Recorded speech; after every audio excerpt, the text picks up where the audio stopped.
seated. And who's going to call us next witness? This time, call Mr. Andrew James Scott.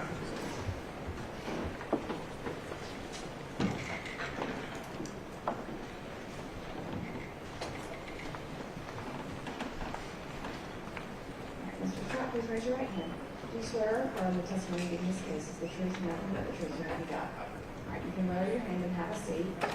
And I think the microphone is probably in the right spot, but feel free to pull it forward or adjust it as needed. If you would, please state your name and spell your last name. Anthony James Scott, Scott, S-C-O-T-T. Okay. Mr. Scott, as you said here today, how are you employed? Construction, Who do you work for? Franco, And what do y'all do? develop, land development, Okay. And what's your title and what's your job? land acquisition. Okay. Prior to working for them, had you ever worked in law enforcement? Yes, sir. When did you work in law enforcement? 2011, 2015. Okay. Now I'm going to ask a little bit personal questions. Where were you raised? Raymond, Buchanan, and Dallas. Okay. And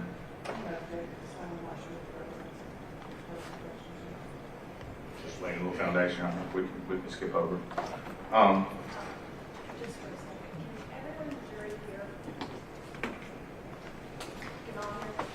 Okay. You go ahead. Thank you. You mentioned you were in law enforcement. What kind of career did you have prior to law enforcement?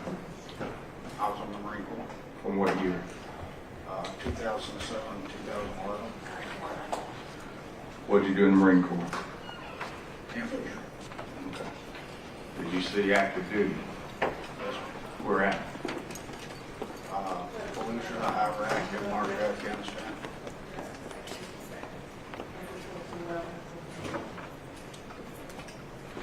Just trying to build a little background like anyone else or any other witness.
Okay.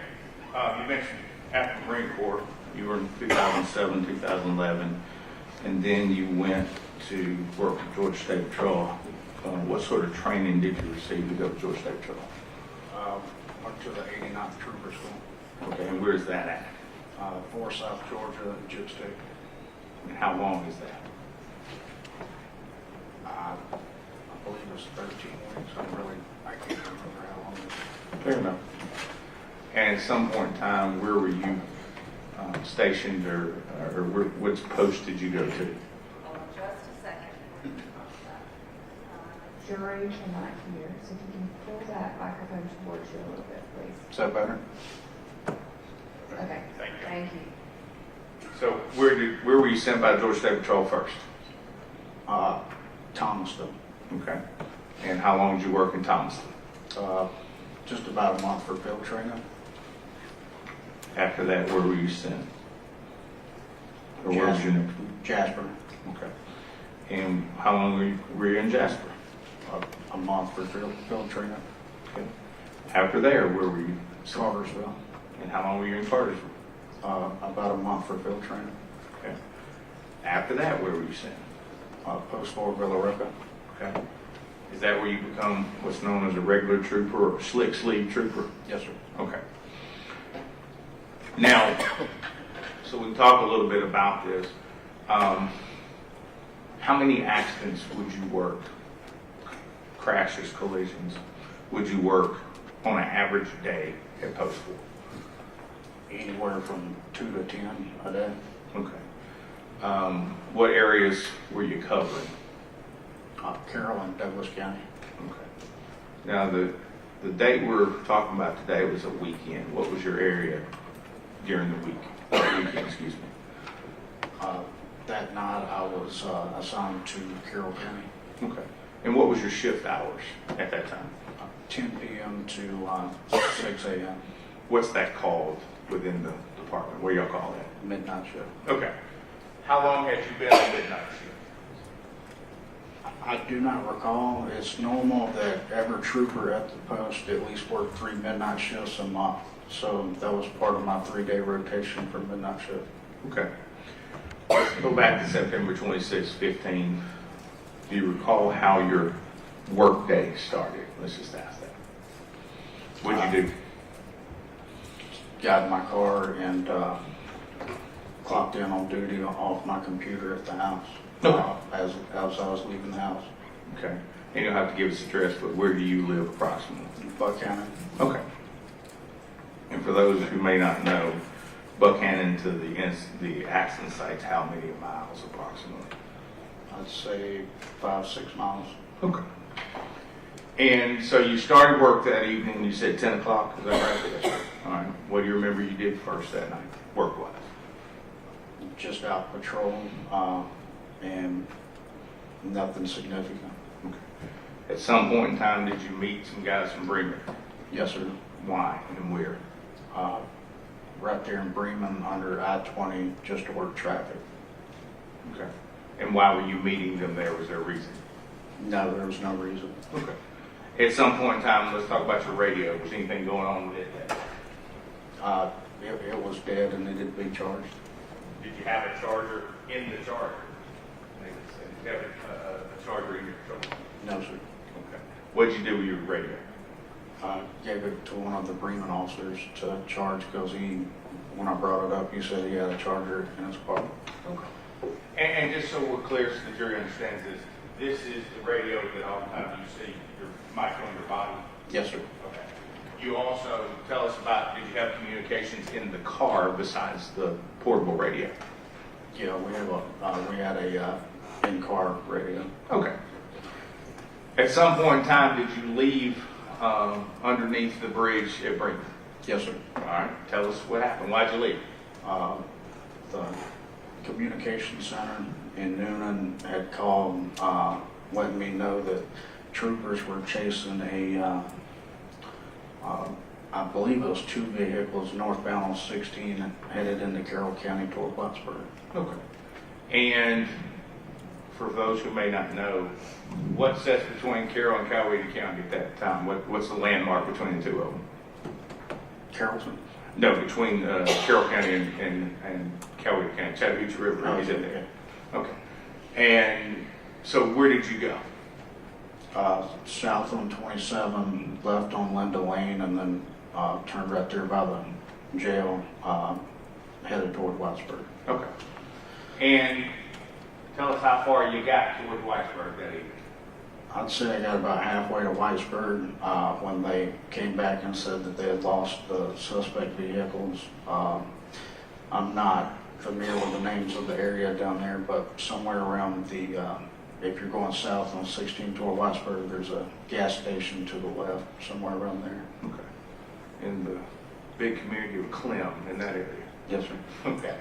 And so, what did you do when you got the radio communication that the chase was off? What happened? I decided to stay in the area and see if they ever passed in that area. Okay. At some point in time, did you do something official down there?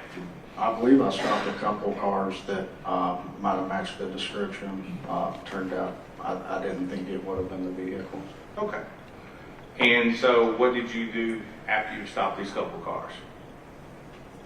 After hanging out in between that store and up toward the roundabout toward the jail, I ended up heading back up to Bremen.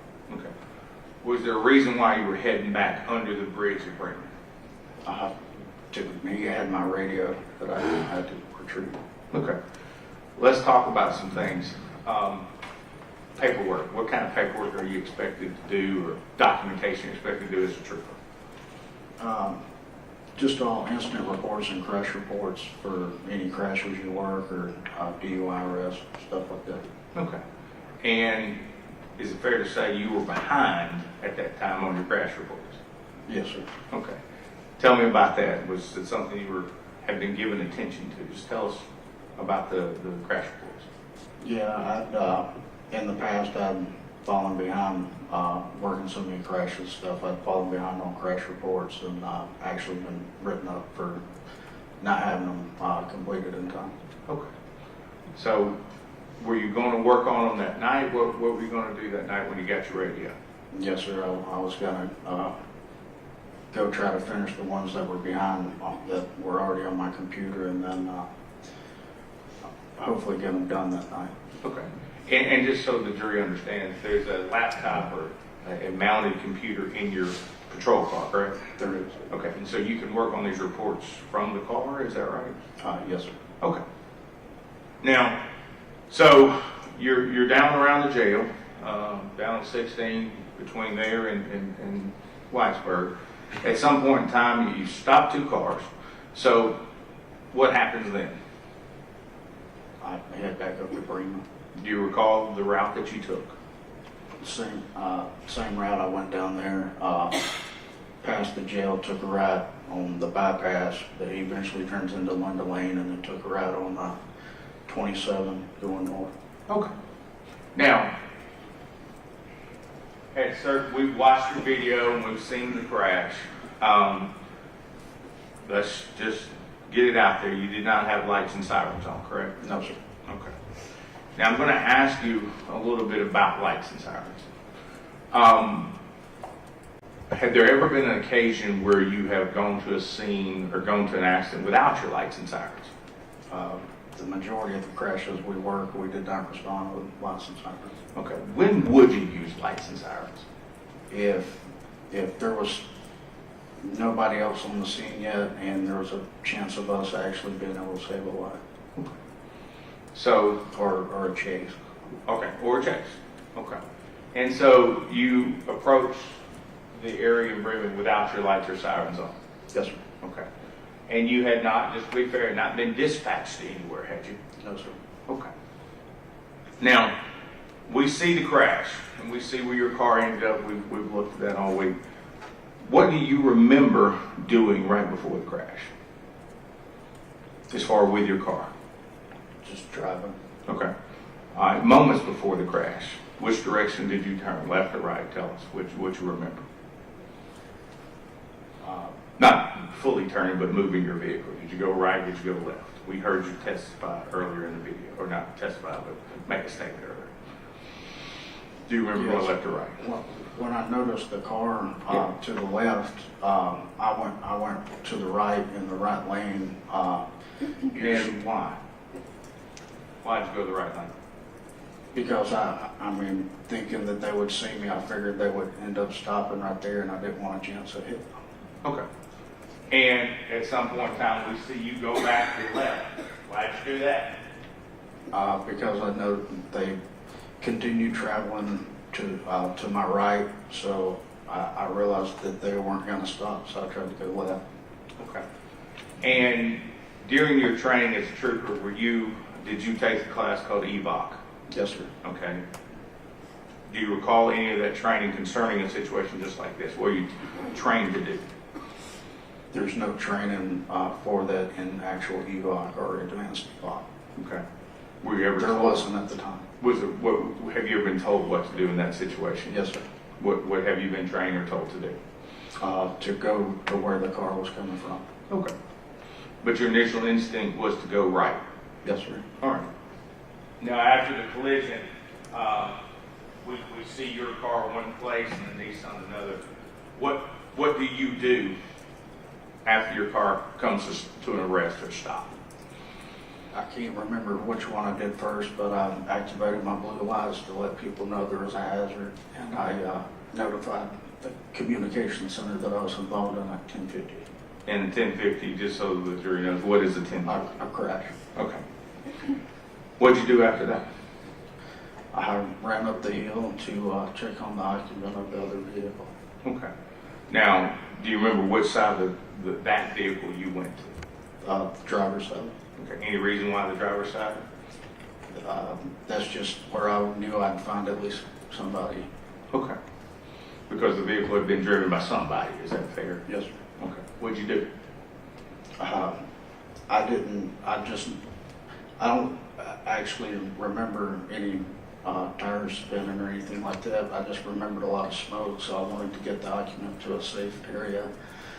I helped the driver out and walked him to the shoulder of the road and just told him to sit down and not move. Okay. After that, did you have any involvement with the accident scene after that point in time? No, sir. Okay. Now, we've heard testimony today. You were taken somewhere at the scene. Where were you taken? Tanner Carrollton. Okay. Who took you? I do not know. Okay. Fair enough.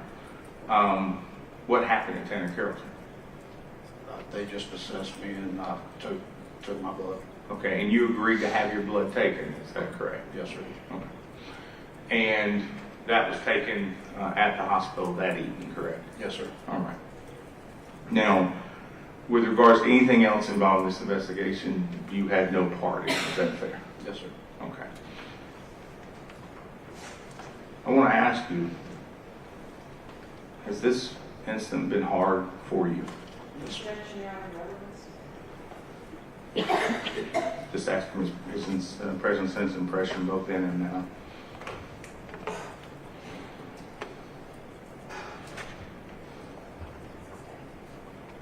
Okay. Mr. Scott, prior to this accident, September 15, you mentioned you'd worked for the State Patrol for approximately 3.5, 4 years. Is that correct? Yes, sir. Okay. Had you ever had a collision in one of those State Patrol vehicles before? Yes, sir. All right. Tell us about that. Besides, John is simply basing his history with the State Patrol, and they made it clear that that's the job he had at the time.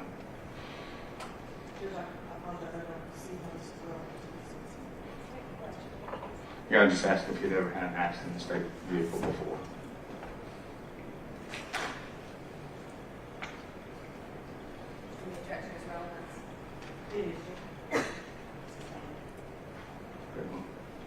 That's all I have, Mr. Scott. Stay, I have some questions for you. Thank you.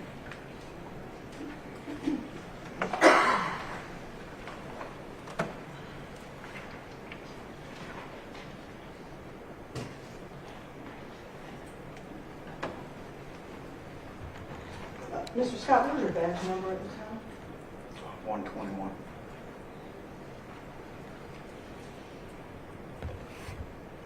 And so when you left from under this bridge, you had left your radio, excuse me, your radio with the Bremen officer, correct? Yes, ma'am. But you still had a means of communication. Yes, ma'am.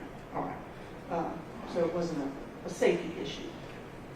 If I was out of the vehicle, I had no way to communicate, but I still had a way to communicate inside the vehicle. Yes, ma'am. Okay, but your choice to leave, Ma'am? your choice to leave from under the bridge. Yes, ma'am. All right. And so at 11:19, you stopped a vehicle doing 96 miles an hour at Old Noonan Road in Cross Plains. Is that accurate? I do not recall. I know I stopped a couple vehicles, but I do not recall what they were traveling or anything like that. Okay, but Georgia State Patrol keeps a record of all the stops that you've made. Is that fair? Yes, ma'am. Okay, so if that record showed that you indeed, quote unquote, clocked a red sedan going 96 at 23:19, which would have been 11:19 in the evening, that would be accurate? I believe so. Primary unit 121, that would be you? Yes, ma'am. Okay. Now, in trooper school, you were taught, I assume, the rules of the road? Yes, ma'am. All right. You were taught about speeding and the dangers of speeding Yes, ma'am. and the purpose of speed limits. Yes, ma'am. And in fact, we now have super speeder laws, correct? Yes. Right, that impose much greater fines for folks going over 75 on country roads and 85 on regular highways. I believe so. Is that fair? How many speeding tickets do you think you wrote as a trooper? I have no idea. Let's just say in a month. A month, 15 to 20. I'm sorry? 15 to 20. 15 to 20, okay. And you were a trooper for over 4 years? About 4 years, yes, ma'am. All right. And now 27, that's a pretty big road here in the county, correct? Yes, ma'am. Right, is that something that you would travel on a regular basis? If I was assigned Carroll County, that might be one of the roads I got to a crash or a call that I was responding to. Okay. So you worked Douglas and Carroll, correct? Yes, ma'am. All right, so would you say you split your time between the two, roughly? Yeah, yes, ma'am. All right, so you spent, let's just say, 2 years in Carroll County, correct? Yes, ma'am. All right. And so I assume that you were aware that the speed limit on 27 is 55. Yes, ma'am. 55 and 65, depending on where you're at. Yes, ma'am. But in this particular space, 55. Yes, ma'am. And you also indicated that you worked a number of crashes. Yes, ma'am. You worked crashes where speed injured and killed people. I do not recall. I'm sorry? I do not recall, like, the causes of any fatalities that I worked. Okay.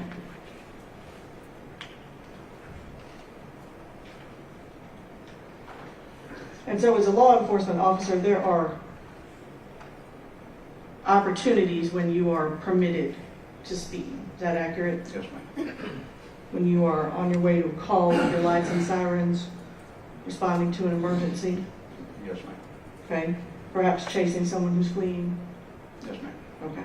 None of those instances applied in this case though, did they? No, ma'am. All right. Now, we did talk a little bit about EVOC. You said that they didn't train you to turn to where the vehicle is coming from. That wasn't part of your training. Do you remember your EVOC training? I do, and there were three main parts of the EVOC training: braking the stop, the speed course, and things like that. But that training came on later, and I did receive training on what you're talking about. That came on after I graduated trooper school, and they sent us back to do a simulator for that. Do you remember how long EVOC was? 3 weeks. Okay, so 3 weeks where they teach you how to operate your patrol vehicle, Yes, ma'am. right? Operate it in emergency situations, defensive driving, skid control, Yes, ma'am. steering, braking, precision driving, Yes, ma'am. all of those things.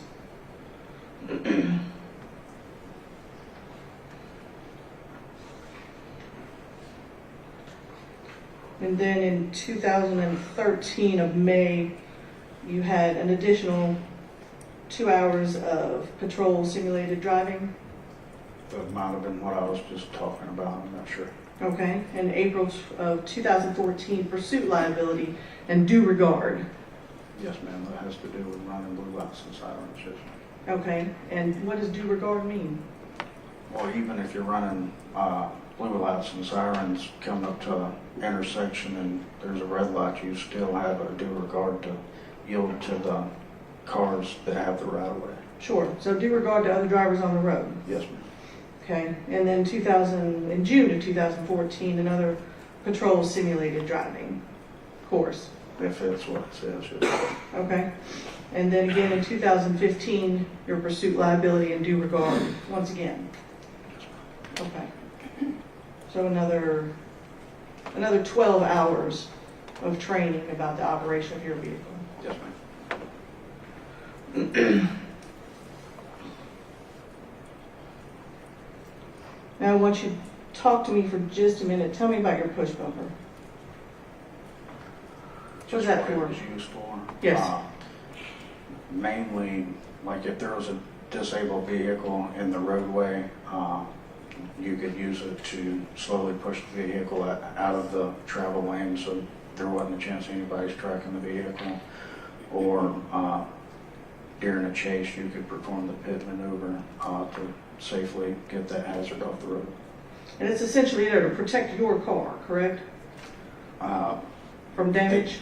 Yeah, it can be used to, I mean, it can protect your vehicle from damage, yes, ma'am. Sure, because if I'm pushing somebody's car with my car, right, I'm probably going to break something. Fair? Yes, ma'am. Okay.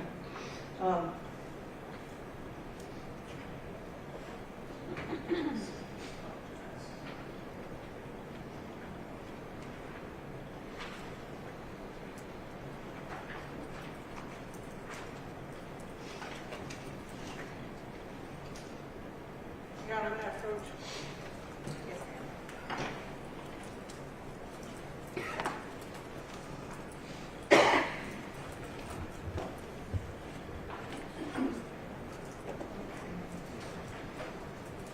I'm going to show you if they mark state 67, 68, 69. Can you look at those ones, please? Yes, ma'am. Do you recognize what's in those pictures? Yes, ma'am.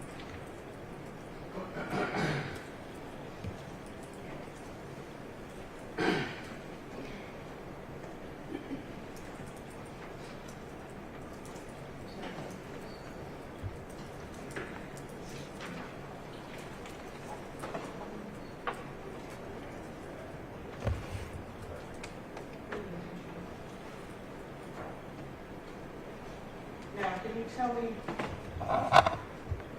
what these signs are on either side of this road?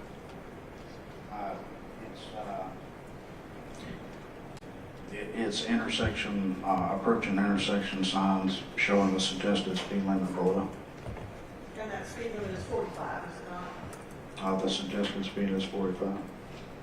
And this is the BP station, right? And this is the area of the collision up here at the top of this hill. Is that Yes, ma'am. correct? Yes, ma'am. Okay. And so there's a sign on each side of the road. And that 45 means that that's the suggested speed traveling up that hill, is it not? Yes. Did you see those signs as you drove by them? No, ma'am. You did not. I don't believe I did. Okay, have you driven by them before? I had to, yes, ma'am. Okay. And so just to be clear, on this particular evening, you are exceeding that posted speed limit. At about 5 seconds before this, you're driving about 90 miles an hour. Is that accurate? Yes. And you are not running lights and sirens. No, ma'am. You are not going to a call. No, ma'am. You are going back to the bridge. Yes, ma'am.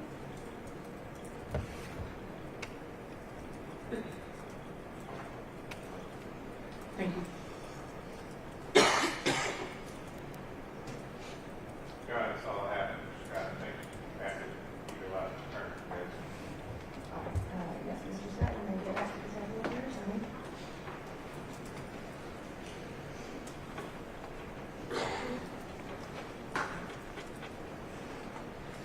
Your Honor, at this time, the defense will rest